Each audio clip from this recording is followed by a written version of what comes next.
Hello po, magandang umaga. So today guys, we're here again in our tiny house. So today guys, tingnan nyo naman, nahilog na yung saging. And yung gagawin namin dito ngayon ni Mama at saka ng kapatid ko guys is mga kami.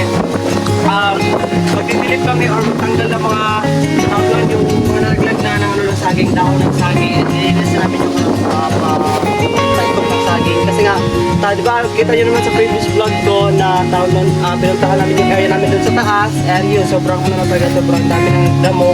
So, and then yung saging din tanggalan ng mga dahon. So, kailangan namin linisan. And, so ngayon, may panggamit kami. And this one is galing kay Ate Kip. Dalawang ganito yung binigay niya sa akin para in case pag pag nasaging like magtanggal, ginaganto ang kasi yun. So, ayun guys, let's go at samahan nyo kami. Tara!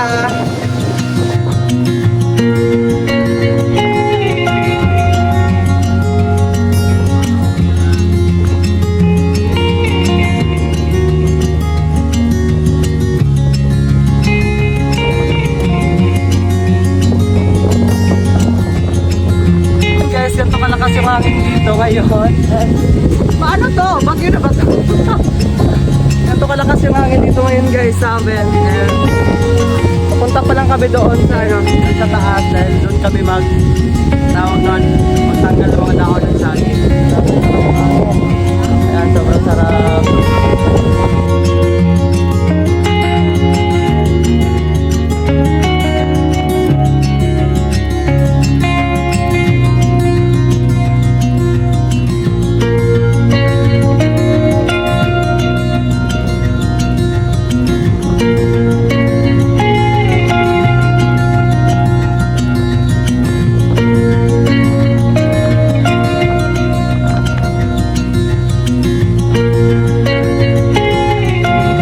So ito yung reason guys, kaya dito talaga ako nagpalagay ng ng kubo natin dahil sobrang ganda ng view natin.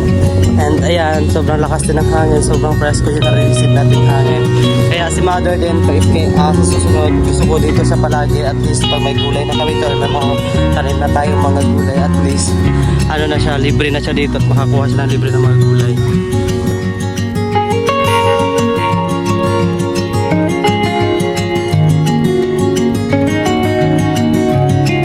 Guys, ito yung tirahan ng aming kapitbahay. Ito yung house nila.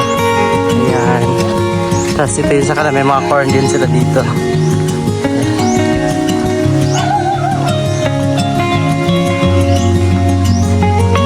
So ganito yung guys. Ito talaga yung kailangan kong gawin or ginagawa namin. Ayan, tanggalan sila mo daw. Tama na doon. Grabe, sobra-sobra naman po na mo ha. Yung ilang piraso lang, 2 or 1. Yung kuya ko, this is the first time niya magganyan. Magtanggal ng mga saging. Yan, okay na yan. Tapos lipat ka naman sa baba.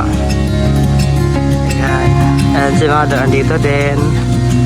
So linisan na natin to. Para makapag na talaga siya. Makabunga na.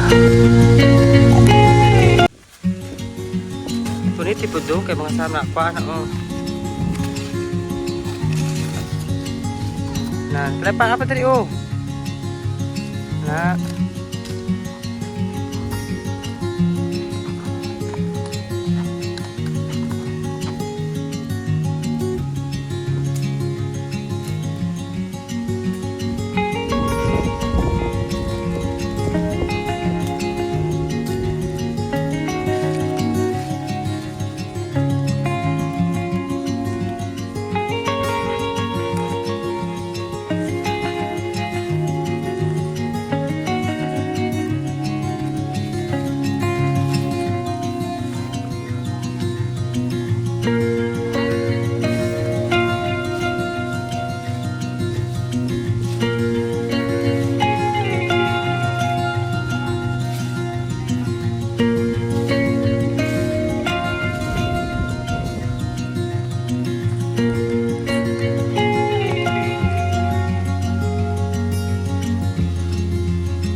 Then guys, last na to. And ayun lang, talaga mahirap pala talaga magganto. Kasi lalo na, siguro first time ko to magganto. Talaga kasi kami wala kasi kami bukirin. Ngayon lang kami nakatry na makapagganto. Yung regular talaga na maglinis ng saging. Kasi nga ngayon lang namin to na amin nakuha. So that's why, ngayon lang din kami nakapagtrabaho ng ganito. Kahit may area sila lola before, hindi wala namin tanim na saging doon. Kasi already na may tanim na sila lola. That's why, yun, mahirap siya. So yun guys, pauwi na kami na tapos na yung pagtanggal namin dito ng mga dahon ng saging.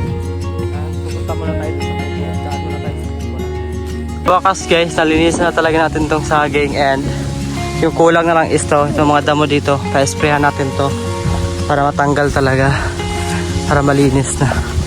Yan, nandito na tayo sa kubo guys. And merienda muna tayo ng saging na nakasabit. Ayan, sobrang sarap na niya. Lutong-luto na siya. Yung sa taas, silaw pa din dito banda. Ito na. So may kumuha na dito sila kuya. Then yung iba may dumadaan dito. Then kumuha rin sila. Ayan.